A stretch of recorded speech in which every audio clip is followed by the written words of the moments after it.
저희 마천교회에서는 사랑의 교회에서 실시하는 제자훈련 교재를 사용해서 주일 오후에 역시 제자훈련을 하고 있습니다. 지난 주일부터 시작한 제자훈련을 이제 계속해서 매주 연속으로 유튜브에 올릴 생각입니다. 관심 있는 분들은 보시고 유익을 얻으시기를 바랍니다. 그러면 이 시간은 첫 번째 시간, 제 일과에 들어가기 전에 1권 책의 앞 서문 부분이라고 할 수 있는 내용을 먼저 읽어 드리겠습니다. 왜 제자훈련이 필요한가? 제자훈련의 산실은 부활하신 예수 그리스도께서 승천하시기 직전에 남겨놓고 가신 마태복음 28장 18절로 20절의 말씀이라고 할 수 있다. 제자를 만들라고 명령하신 분은 전 우주의 권세를 가지신 예수 그리스도시다. 그리고 제자를 만들 대상은 모든 족속이다. 제자가 되기를 원하는 사람은 예수를 믿고 교회에서 세례를 받아야 한다. 그러므로 제자 훈련은 교회를 통해서 실시되어야 한다. 제자 훈련의 내용은 예수 그리스도께서 가르쳐 주신 모든 말씀이다. 훈련의 방법은 가르쳐 지키게 하는 데 있다. 가르치는 데서 끝나지 않고 그것을 지키게 하는 일까지 책임지는 지도자라야 한다. 누가 제자 훈련을 시킬 수 있는가? 먼저 자신이 제자로 만들어진 사람이어야 한다. 왜냐하면 예수님 자신이 3년 동안 훈련을 시킨 제자들에게 그 일을 부탁하셨기 때문이다. 예수님이 막연히 전도하라고 말씀하시지 않고 제자를 만들라고 하신 의도를 파악하는 것이 매우 중요하다. 이것은 그분이 왜 3년을 소비해가면서 불과 몇십 명의 제자를 만드는데 모든 정력을 다 바치셨는가를 연구하면 어렵지 않게 풀리는 문제이다. 예수님은 이 세상을 구원하고 하나님 나라를 세우기 위해 그 일을 맡을 사람을 찾고 계셨다. 그것도 다수가 아니라 소수의 사람이었다. 주님은 작은 자가 천을 이루고 약한 자가 강국을 이루리라고 예언하신 이사야의 말씀을 확신하고 계셨던 것이다. 자기 손에서 만들어진 소수가 다수를 이끌 수 있을 뿐 아니라 세상을 정복할 수 있는 능력을 가질 수 있다는 사실을 의심하지 않으셨다. 그러므로 제자 훈련은 소수 정예화의 전략이다. 그 소수를 가지고 다수를 동력화시키려는 작전이다. 주님이 제자를 만들라고 하시는 배후에는 이러한 숨은 의도가 깔려 있었던 것이다. 결국 그의 판단은 옳았다. 불과 12명으로 시작되었지만 그들을 이은 수많은 제자들을 통해 오늘날 하나님의 나라가 물이 바다를 덮음같이 이 세상 위에 우뚝 서가지 않는가? 오랫동안 교회는 예수님이 제자를 만들라고 하신 말씀의 진의를 바로 파악하지 못하고 있었다. 일반적인 의미로 전도하는 말로만 이해하였을 뿐이다. 그러나 젊은이들의 세계를 파고들어 놀라운 헌신을 하는 선교 단체들을 통해 제자 훈련에 대한 새로운 이해와 도전이 시작되었다. 세월이 흐름에 따라 그들이 바로 보았다는 증거가 나타나고 있다. 이제 남아있는 큰 숙제는 젊은이의 세계에서처럼 지역교회 안에서도 제자훈련을 시키는 일이다. 이 작업은 아직도 개척기에 있으며 많은 장애 요소와 싸우지 않으면 안 되는 어려운 시점에 놓여 있다. 사랑의 교회가 개척 초기부터 제자훈련이라는 비전을 내세운 것은 교회가 그리스도의 제자가 안 되면 교회가 현대사회를 감당할 수 없을 것이라는 위기의식에서 비롯된 것이었다. 제자훈련을 통해 소수의 정예와 전 교회의 총력화를 시도할 수 있다. 비록 어려운 가시밭길이었지만 지난 20여 년 동안 하나님께서 축복하심으로 사랑의 교회는 제자훈련에 있어 많은 열매를 맺을 수 있었다. 무엇보다 기쁜 것은 지역교회에서도 제자가 가능하다는 청신호를 보내는 교회가 점점 많아지고 있다는 사실이다. 제자훈련을 받으면 평신도들은 교회 안에서 은사대로 서로 봉사하는 유기적인 교제를 이끌어가는 주역을 담당하게 된다.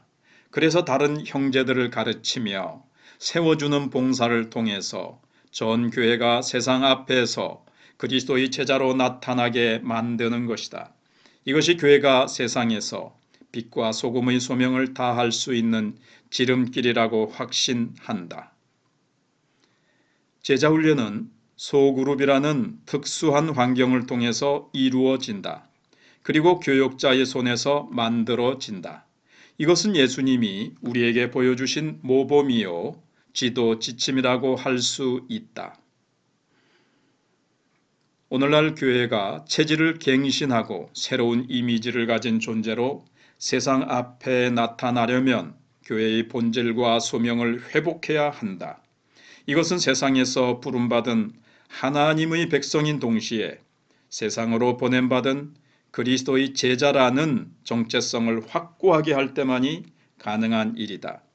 제자훈련은 잠자는 평신도들에게 정체성과 소명을 일깨우고 실현케 하는 가장 성경적이고도 효과적인 방법이다.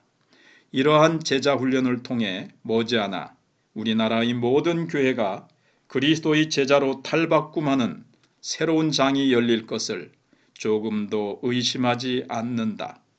사람으로서는 할 수 없으나 오직 하나님은 하실 수 있다고 하셨다. 그때는 만유의 주 예수 그리스도께서 더 큰 영광과 경배를 받으실 수 있을 것이다. 아멘. 제자훈련 1권입니다. 먼저 유의할 사항. 제자훈련을 만족스럽게 받으려면 다음의 몇 가지 유의사항을 잘 지켜야 할 것이다. 1. 지도자를 사랑하고 신뢰하며 그를 위해 열심히 기도해 주어야 한다. 그렇지 않으면 자신에게 별 유익이 없을 것이다. 결석을 하거나 중도에 하차하지 않도록 각별히 노력해야 한다. 한두 번 고비가 있을지 모르지만 그때마다 서로 도와주고 아껴주어야 할 것이다. 세 번째, 교제 예습을 반드시 해야 한다. 예습을 하는 것과 하지 않는 것은 대단한 차이가 있다. 똑같은 시간을 투자하면서 얻는 수확이 남만 못하다면 그것은 참을 수 없는 일이다. 예습을 하지 않는 데서 오는 손해를 후에 보상받을 생각은 하지 않는 것이 좋다. 네 번째, 매주 가정에서 준비해 와야 하는 과제들을 소홀히 다루지 않도록 노력하자. 처음부터 숙제를 철저하게 하는 습관을 몸에 익히는 것이 좋다. 다섯 번째, 전인격적인 훈련의 기회로 삼아야 한다. 머리만을 움직이는 사람은 차가운 이론가는 될지 모르나 주님을 사랑하는 제자는 될 수 없다. 우리의 지정의가 모두 집중되는 훈련이라야 거기에 성령의 놀라운 개입을 체험할 수 있게 된다. 말씀을 배워가고 있는가? 그 말씀을 안고 기도하라. 기도는 배운 바를 마음에 담는 작업이다. 그리고 즉시 그 말씀을 실천의 도장으로 옮겨 놓으라. 이렇게 말씀을 배우고 깨닫고 실천하는 과정에서 자신도 모르는 사이에 주님을 닮아가는 자신을 발견하게 될 것이다.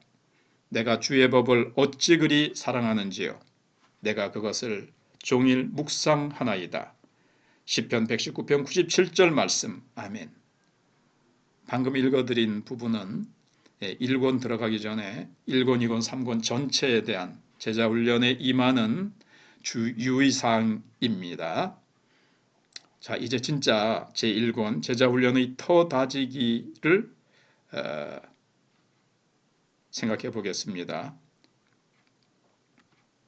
제자훈련 교재 1권에서는 제자훈련을 시작하여 마칠 때까지 하루도 빠짐없이 실천해야 할 기본적인 훈련 패턴을 배우게 될 것이다. 한마디로 말하면 어떻게 말씀을 읽으며 기도 생활을 할 것인지를 공부하는 것이다. 당신이 매일 말씀과 기도를 가지고 얼마나 하나님과 긴밀한 교제를 유지하고 있는가 하는 문제는 바로 당신의 제자 훈련과 더 나아가서는 일생 동안의 영적 발전에 결정적인 영향을 미치게 된다는 사실을 한시도 잊지 말아야 할 것이다. 자, 그러면 제1과를 들어가도록 하겠습니다. 제1과는요, 나의 신앙 고백과 간증입니다. 나의 신앙 고백과 간증. 자, 이 과의 목적은 지도자는 제자 훈련의 첫 시간이라는 사실을 염두에 두고 교제를 다뤄야 한다. 다소 어색한 분위기라서 처음에 이제 제자 훈련을 하려고 이제 소그룹에 모이면 이런 제자 훈련을 접해보지 못한 사람은 어색한 분위기라서 대개가 자기 방어 의식에서 마음을 닫고 있을 것입니다. 그러므로 지도자는 사전에 이 과를 공부하는 목적을 잘 알고 시작하는 것이 중요합니다. 자, 그 목적은 무엇입니까? 첫 번째, 영적 교제입니다. 공부를 하는 중에 서로 자기 신앙에 대해 자연스러운 대화를 나눌 수 있는 분위기가 형성되어야 됩니다. 이것은 또 그렇게 됩니다. 이것은 영적 교제를 풍성하게 체험하는데 큰 도움이 될 것입니다. 자, A라는 형제가 이러이러한 자기 신앙에 대해서 나누고 또 B라는 자매가 형제가 나누면 또 서로서로 그것을 흘려주고 흘려받으면서 풍성한 영적 교제를 체험하게 되는 것이죠. 두 번째는 영적 점검입니다. 자, 지도자는 그 훈련받는 사람들의 영적 상태를 진단할 수 있는 이야기를 많이 들을 수 있습니다. 지금 성도들이 이런 상태에 있구나. 저 형제는 이런 영적 상태에 있구나. 이렇게 도와야 되겠구나.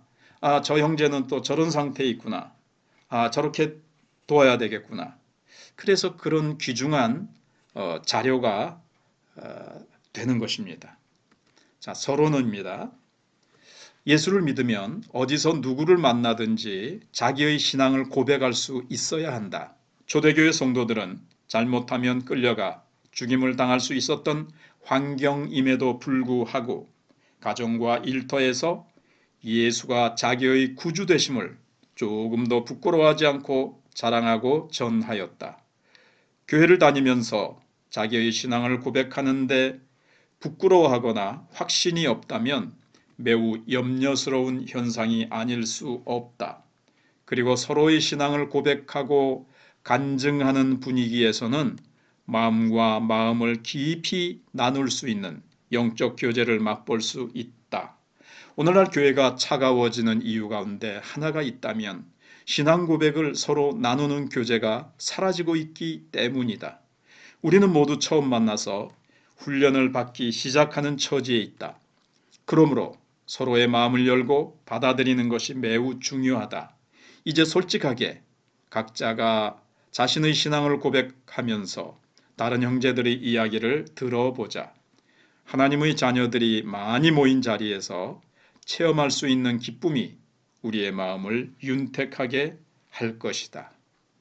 자, 이제 긴장을 풀고 공부할 수 있는 분위기를 만들기 위해서 필요하다면 서론을 읽은 다음에 지도자는 간증을 나누는 시간이 얼마나 은혜스러운가를 이야기해 주는 것이 좋습니다. 자, 우리가 서로의 간증을 나눌 때 하나님이 저 형제에게는 저렇게 역사하셨구나. 저렇게 주님을 만났구나. 주님이 저렇게 만나 주셨구나. 그 주님의 만나 주심, 그것이 여러 사람들의 그 간증을 들을 때에 하나님의 역사하심이 풍성하게 드러나게 되는 거죠. 자, 그런데 각자가 나눌 때 5분을 넘기지 않도록 주의해야 됩니다. 안 그러면 너무 늘어지게 되고 시간에 우리는 제약을 받을 수밖에 없으니까요. 그럼 1과의 암송 구절이 두 구절이 있는데요. 하나는 로마서 10장 9절 10절이고 또 하나는 마태복음 16장 16절입니다. 자, 그러면 읽어 보겠습니다. 로마서 10장 9절 10절입니다. 내가 만일 내 입으로 예수를 주로 시인하며 또 하나님께서 그를 죽은 자 가운데서 살리신 것을 내 마음에 믿으면 구원을 받으리라.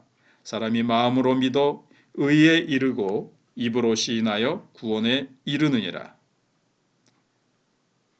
로마서 10장 9절 10절 말씀. 그 다음에 두 번째 마태복음 16장 16절.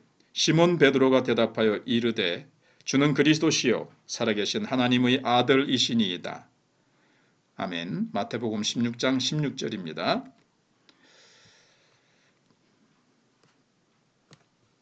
자, 본문의 내용으로 이제 문제를 풀어보도록 하겠습니다. 1번.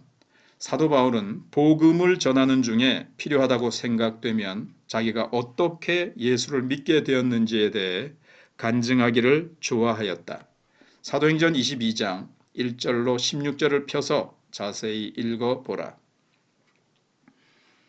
자, 이 본문을 읽어보면 부형들아 내가 지금 여러분 앞에서 변명하는 말을 들으라.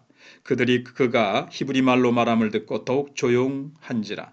이어 이르되 나는 유대인으로 길리기아 다소에서 났고 이 성에서 자라 가말리엘의 문화에서 우리 조상들의 율법의 엄한 교훈을 받았고 오늘 너희 모든 사람처럼 하나님께 대하여 열심히 있는 자라.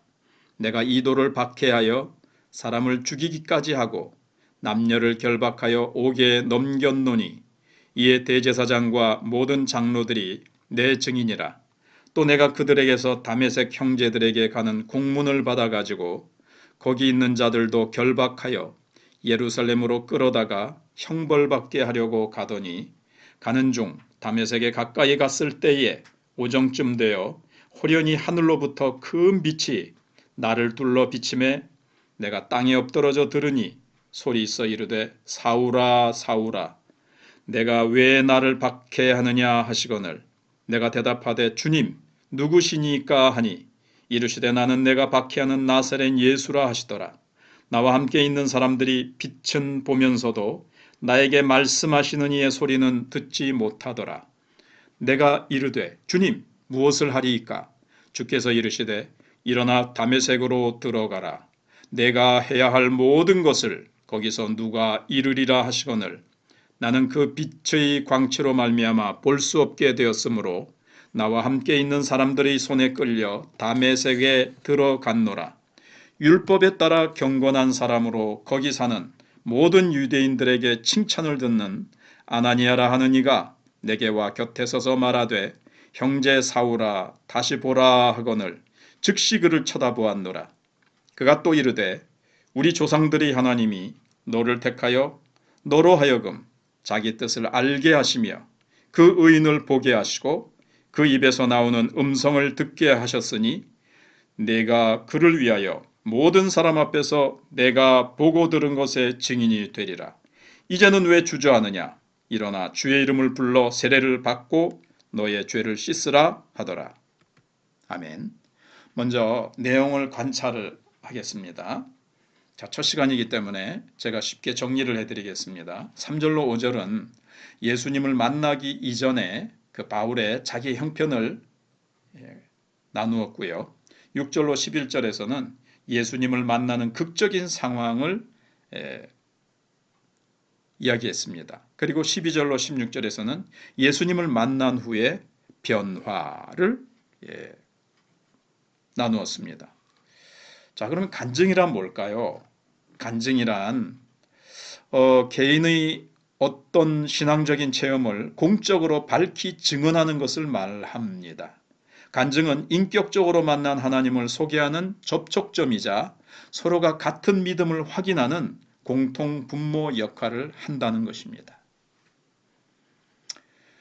자, 한 번 더 읽어드릴까요? 네, 간증은 개인의 어떤 신앙적인 체험을 공적으로 밝히 증언하는 것을 말한다. 간증은 인격적으로 만난 하나님을 소개하는 접촉점이자 서로가 같은 믿음을 확인하는 공통분모 역할을 한다. 자, 간증에 필요한 두 가지 요소를 설명해 드리겠습니다. 믿기 전의 이야기하고요. 믿게 된 동기와 그 과정을 이야기하는 겁니다. 근데 바울의 이야기에서 빠진 간증의 나머지 그 다음에 나머지 요소 두 가지를 설명해 보면요. 신앙 고백과 믿은 다음에 일어난 삶의 변화. 이게 이제 두 가지가 빠졌어요. 빠진 이유는요. 바울이 이 말을 막 예수님 믿기 전의 형편과 믿게 되는 과정, 주님이 나타나셔서 자신을 만나주고 꼬꾸라지는 과정을 얘기할 때 유대인들이 막 격분해가지고 이 자는 살려둘 자가 아니다. 그러면서 막 그 말을 더 이상 듣지 않고 막 소동을 일으킵니다. 그 바람에 바울은 더 이상 간증을 나눌 수 없었어요. 그래서 바울이 마지막까지 간증을 다 맞추지 못한 이유를 본문에서 알아보면 그 이유는 군중의 소란 때문이었습니다.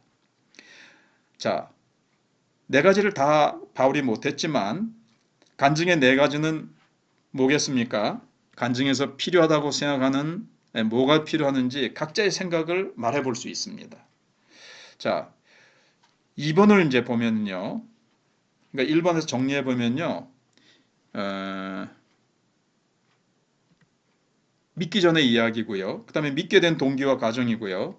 그 다음에는 신앙 고백이 들어가고 믿은 다음에 일어난 삶의 변화가 들어가는 겁니다. 이렇게 네 가지입니다. 자, 그것을 염두에 두고 뒤에 또 나옵니다. 그게 두 번째 문제입니다. 우선 먼저 바울은 자기가 예수를 만나기 전에 어떤 사람이었던가를 솔직하게 이야기하고 있다. 그 내용이 무엇인가? 3절로 5절에 보면 나는 유대인으로 길리기아 다소에서 났고 이성에서 자라 가말리엘의 문화에서 우리 조상들의 율법의 엄한 교훈을 받았고 오늘 너희 모든 사람처럼 하나님께 대하여 열심히 있는 자라. 내가 이 돌을 박해하여 사람을 죽이기까지 하고 남녀를 결박하여 옥에 넘겼노니 이에 대제사장과 모든 장로들이 내 증인이라. 또 내가 그들에게서 다메섹 형제들에게 가는 공문을 받아 가지고 거기 있는 자들도 결박하여 예루살렘으로 끌어다가 형벌받게 하려고 가더니 그렇죠? 바울은 나는 정말 어디서 태어났고 어떻게 율법에 강한 바리새인으로 훈련을 받았고 처음에는 기독교를 예수교를 박해하는데 열심히 있었던 자다. 예수님을 만나는 그날도 다메섹에 가 있는 성도들을 끌어다가 그들을 없애버리려고 그렇게 가던 중이었다. 이렇게 얘기를 합니다. 자, 그럼 이제 3번입니다. 다음으로 그는 자신이 어떻게 예수를 만나게 되었는가를 생생하게 말하고 있다. 그 내용이 무엇인가? 그럼 이제 2번까지는 만나기 전에, 예수님을 만나기 전에 상태를 얘기한 거죠. 근데 이제 6절로 10절에는 어떻게 주님을 만나게 되는가를 생생하게 얘기하고 있습니다. 가는 중 다메섹에 가까이 갔을 때에 오정쯤 되어 호련히 하늘로부터 큰 빛이 나를 둘러 비침에 내가 땅에 엎드러져 들으니 소리 있어 이르되 사울아 사울아 내가 왜 나를 박해하느냐 하시거늘 내가 대답하되 주님 누구시니까 하니 이르시되 나는 내가 박해하는 나사렛 예수라 하시더라. 나와 함께 있는 사람들이 빛은 보면서도 나에게 말씀하시는 이의 소리는 듣지 못하더라. 내가 이르되 주님 무엇을 하리이까? 주께서 이르시되 일어나 다메섹으로 들어가라. 내가 해야 할 모든 것을 거기서 누가 이르리라 하시거늘. 아까 처음에 읽었던 내용이죠. 근데 다시 이제 읽은 겁니다. 자, 사도행전 9장 3절로 7절에 보면 그 바울이 예수님을 만나는 예수님이 바울을 만나시는 장면이 나옵니다. 근데 그거하고 비교하면 약간의 차이를 발견할 수 있습니다. 오래전의 체험을 항상 정확하게 기억하기란 어려운 법입니다. 그래서 그렇고요. 다시 이것을 여러 각도에서 볼 수 있기 때문에 이 전체적인 맥락 그것은 맞아요. 자, 그 다음에 이제 4번입니다. 마지막으로 그는 예수 믿고 나서 어떤 사람이 되었는가를 말하고 있다. 그 내용을 말하라. 13절로 15절에 보시면 내게 와 곁에 서서 말하되 형제 사울아 다시 보라 하거늘 즉시 그를 쳐다보았노라.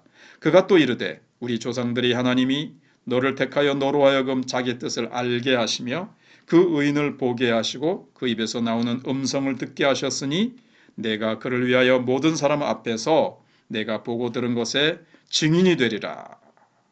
네, 가장 감동적인 이야기입니다. 세상에서 가장 감동적인 이야기 중에 하나죠. 기독교를 잔멸하려고 좁고 박해하던 사람이 그리스도를 증거하는 증인으로 변화되는 이야기입니다.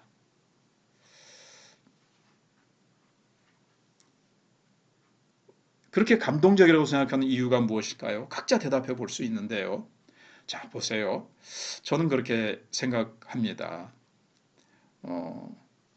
이런 자, 예수님을 미워하고 예수님을 이단의 괴수라고 생각하며 자기는 하나님을 위해서 한다고 하지만 사실은 하나님과 복음을 가장 앞장서서 방해하고 저지시키고 하나님이 아끼시는 하나님이 사랑하시는 성도와 교회를 이렇게 못살게 굴고 없애려고 갖은 만행과 가장 악독한 일을 하던 이 사람을 주님은 만나주세요.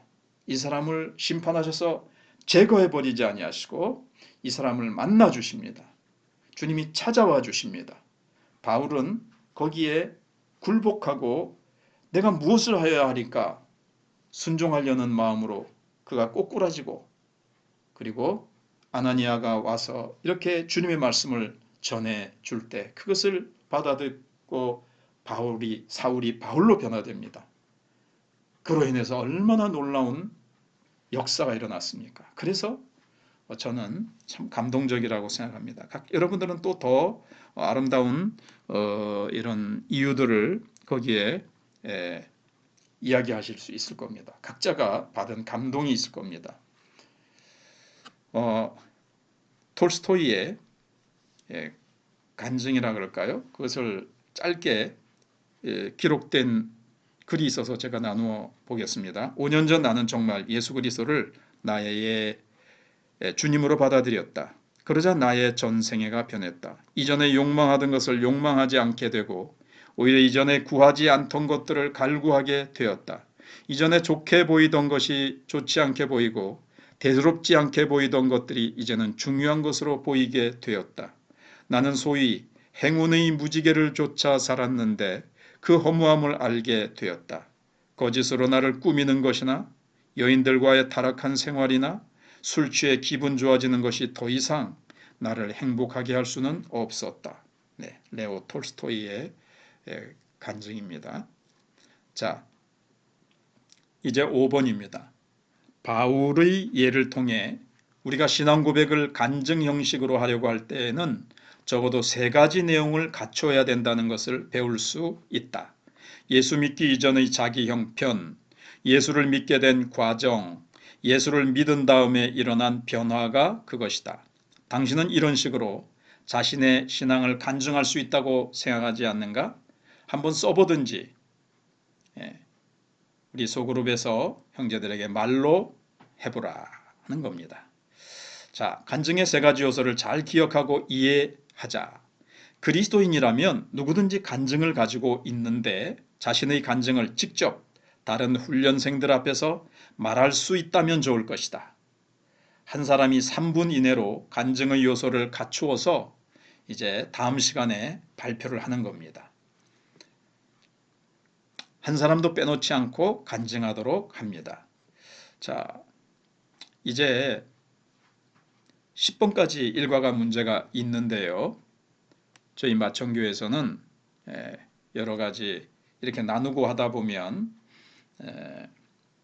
이걸 여러 시간 하지 않고요.